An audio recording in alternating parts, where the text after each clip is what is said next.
Hello students, welcome back to my channel. आज हम लोग आपकी वर्कशीट नंबर 16 करने वाले हैं, जो आपकी एसएसटी की वर्कशीट है क्लास 8th की। ये इंग्लिश मीडियम की वर्कशीट है, हिंदी मीडियम की अपलोड कर दी गई है, तो सभी बच्चे दूसरे वीडियो से वो कर लेंगे। ये इंग्लिश मीडियम के बच्चों की है, क्लास 8th की एसएसटी की वर्कशीट। सभी बच्चे अपने नोटबुक निकालेंगे। सबसे पहले आज लिखेंगे आप अपना सब्जेक्ट एसएसटी, फिर क्लास 8th। वर्कशीट का नंबर लिखोगे, आपका कितना है 16। वर्कशीट नंबर आपका 16 है और डेट आपकी 15 सितंबर की आपकी वर्कशीट है। ठीक है, आप इसका टॉपिक जरूर लिख लेंगे सभी बच्चे। क्या दिया है? Land, land use and land conservation. ठीक है, सबसे पहले आप लोग पढ़ेंगे लैंड के बारे में, फिर लैंड का यूज कैसे होता है, फिर लैंड कंजर्वेशन के बारे में पढ़ेंगे कि उसका बचाव हम कैसे कर सकते हैं, वो कैसे उसका यूज हो रहा है। ठीक है, लैंड की दिए गए, land is the among the most important natural resource. It cover only about 30% of the total. 100 में से कितना परसेंट लैंड का हिस्सा है बच्चों? 30%। और सरफेस है जो, ठीक है। All parts of this small percentage are not habitable. Habitable मतलब वहाँ पे लोग रह नहीं सकते हैं। कुछ पार्ट ऐसा है, हर पार्ट में लोग नहीं रह सकते हैं। हैबिटेबल का मतलब ये बताया जा रहा है यहाँ पे। The uneven distribution of population in the different part of the world is mainly due to varied character of the land and climate. देखो, क्लाइमेट और लैंड ये दोनों आपस में रिलेशन करते हैं। कुछ जगह का क्लाइमेट ऐसा होता है जिसकी वजह से लोग वहाँ नहीं रह पाते हैं, तो इसलिए वो अभी तक ऐसे ही सुनसान पड़े हुए हैं, वहाँ लोग नहीं जा पाते हैं। ठीक है, अब आपका आगे बताया गया है इसमें, देखिए इसमें आगे गया the rugged topography, steps slope of the mountains, low lying areas susceptible to water logging, desert areas, thick forested areas are normally sparsely populated and uninhabited. Plains and river valleys offer suitable land for agriculture. देखो, ये बताया जा रहा है कि यहाँ पे जो पहाड़ होते हैं, ठीक है, पहाड़े जो होती हैं, ढलान जो होती हैं, जो रेगिस्तान के इलाके होते हैं या फिर घने जंगल होते हैं, वहाँ पे क्या होता है? वहाँ पे आबादी या फिर निर्जीव हैं, मतलब कि काफ़ी लोग वहाँ पे नहीं रहते हैं।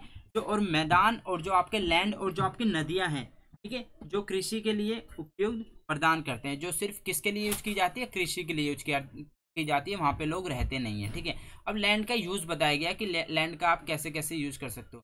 इसमें देखो, ये एक इम्पोर्टेंट चीज़ दी गई है। 19% of the world population occupied only 30% land area. मतलब 90% जो पॉपुलेशन है वर्ल्ड की, वो किस में रहती है? 30% ऑफ लैंड एरिया में रहती है।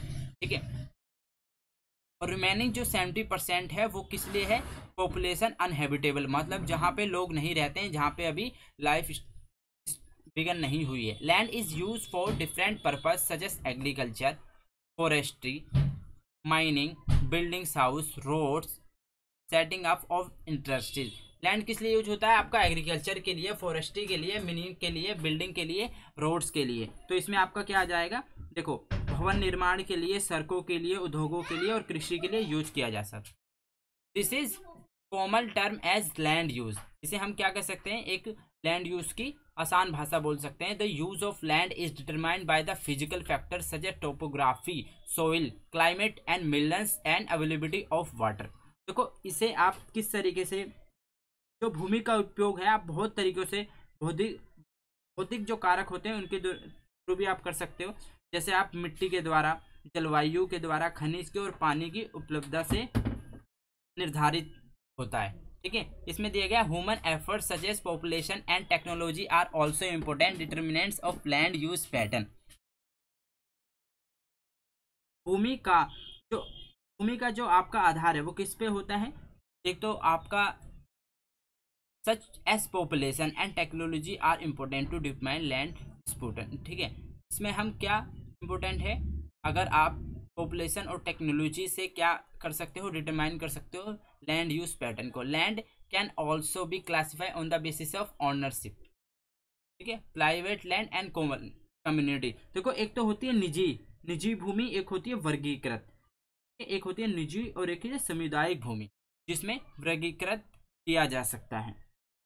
ठीक है, निजी भूमि पर क्या होता है? जो आपका ऑन्ड इंडिविजुअल होते हैं, वो क्या करते हैं? Community, land is own by community for common usages like collection of fodders, fruits, nuts, medicine, herbs, the land are also called common property resource.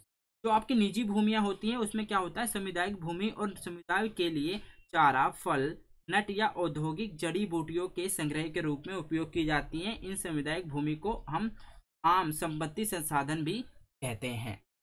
ठीक है, और देखो आगे इसका दिया गया है। तो पहले हम ये देख लेते हैं लैंड यूज इन। लैंड कहाँ का किस किस पर्पस के लिए यूज किया जाता है, मीनिंग पर्पस के लिए, मतलब आपका खनन के लिए, ठीक है, और बिल्डिंग पर्पज के लिए, रोड्स पर्पज के लिए, बिल्डिंग बनाने के लिए, रोड सड़क बनाने के लिए, कृषि करने के लिए, और जंगल के लिए, और फॉर सेटिंग अप इंडस्ट्री, एक इंडस्ट्री बनाने के लिए हम लैंड का यूज करते हैं। अब people and there demands even growing but availability of land is limited. देखो पीपल की जो डिमांड है लैंड को लेकर वो बढ़ती जा रही है, पर जो एक लिमिट है किसकी, लैंड की, वो लैंड की जो अवेलेबिलिटी है, मतलब लैंड की जो एक क्वांटिटी है वो एक लिमिट है कि वो इस लिमिट से नहीं बढ़ सकती, वो तो एक स्टे रहेगी। ठीक है, this equality is land is also differ from place to place, place to place अलग होती है। People started encroaching the common lands to build up commercial areas, housing complexes in urban areas and to expand agricultural land in the rural areas. Today the vast changes in the land use pattern also reflect the cultural changes in our society. Land degradation, landslides, soil erosion, desertification are the major threats to environment because of the expansion of agriculture and construction activities.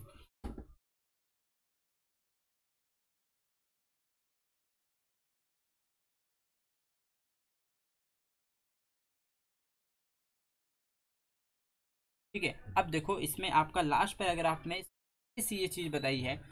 एक तो मैंने आपको बता दिया कि land की जो availability है वो एक लिमिट है, पर लोगों की क्या डिमांड ज़्यादा है कि हमें ज़्यादा लैंड चाहिए, ज़्यादा ज़मीन चाहिए।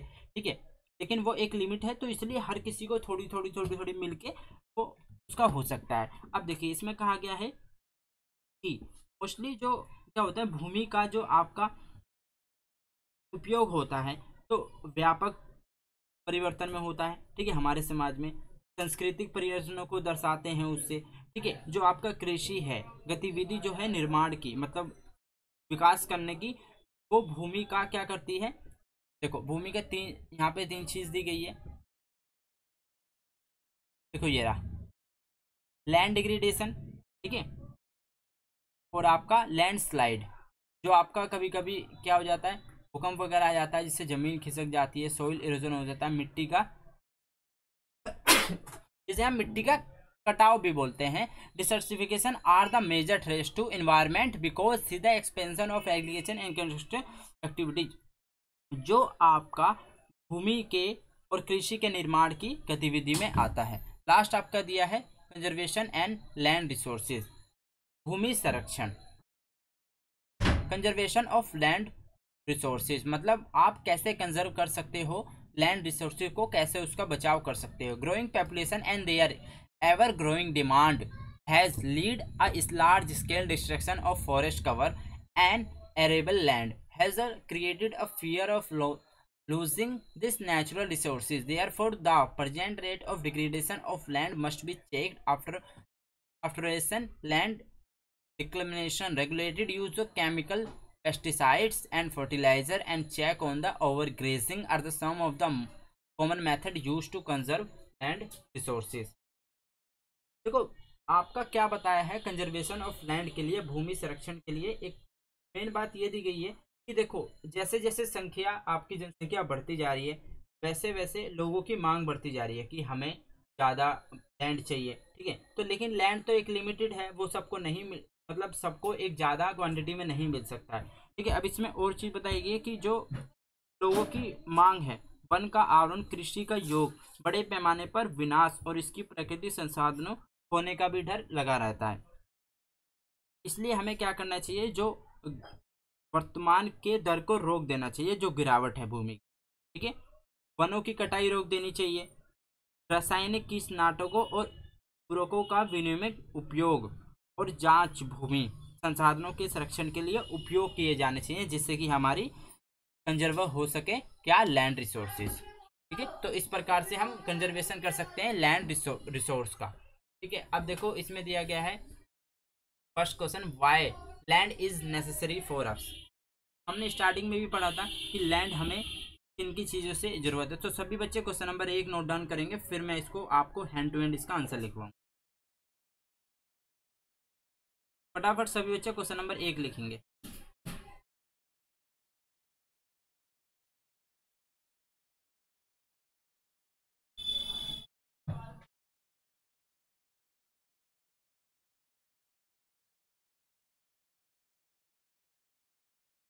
देखो इसमें पूछा why land is necessary for us.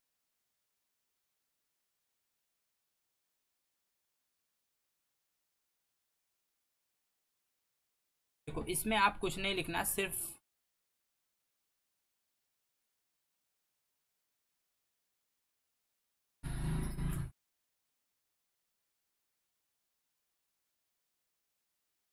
Land is, आप इसमें लिख दोगे बस ये काट के नेसेसरी।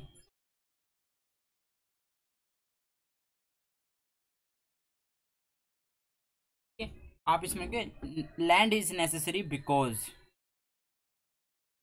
ठीक है, लैंड इज नेसेसरी बिकॉज, और ये पूरे सारे नाम लिख दोगे आप। ठीक है बच्चों, लैंड इज नेसेसरी एंड फिर आप क्या कर दोगे, ये सारे नाम लिख दोगे। बिकॉज एक नंबर में लिखोगे meaning purpose, agriculture purpose, forest purpose, for setting up industries, roads purpose, और आपका 6 बिल्डिंग पर्पस। तो ये 6 के 6 आप नाम लिख दोगे, ये आपका आंसर नंबर फर्स्ट कंप्लीट हो जाएगा। सेकंड में दिए गए right any 2 reasons for land degradation.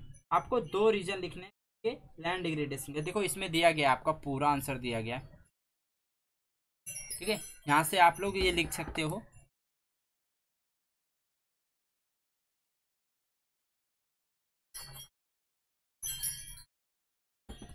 देखो यहाँ से आपका दिया है लैंड डिग्रेडेशन, आंसर नंबर 2।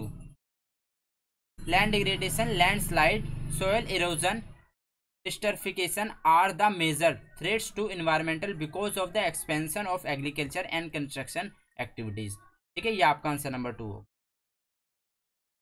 अब चलते हैं लास्ट पे third, what were the ways to prevent land degradation. Land degradation से आप कैसे बचा सकते हैं, इसमें आपको एक्चुअली में बताना है कंजर्वेशन ऑफ लैंड रिसोर्सेज। तो आप इसमें देखो यहाँ से कर दोगे। ठीक है, आंसर नंबर कितना हो जाएगा आपका, ये थर्ड। ठीक है, आप इसमें कर दोगे expression land recombination, regulative use of chemical pesticides and fertilizer, check on the over grazing of some of the common method use to conserve land resources. तो ये आपका आंसर नंबर 3 हो गया। तो होपफुली आपको तीनों क्वेश्चन समझ में आ गए होंगे और सभी बच्चे ने ये कंप्लीट कर लिए होंगे। किसी बच्चे को कोई डाउट हो तो वो मुझसे कमेंट करके पूछ सकता है, मैं उसका रिप्लाई कर दूंगा। और देखिए अगर आप लोग गेम में पार्टिसिपेट करना चाहते हैं तो नीचे डिस्क्रिप्शन में लिंक दिया गया है, वहां से भी आप गेम में पार्टिसिपेट कर सकते हैं। ठीक है बच्चों, मिलते हैं नेक्स्ट वीडियो में। Till then bye, be safe, stay healthy, जय हिंद, जय भारत।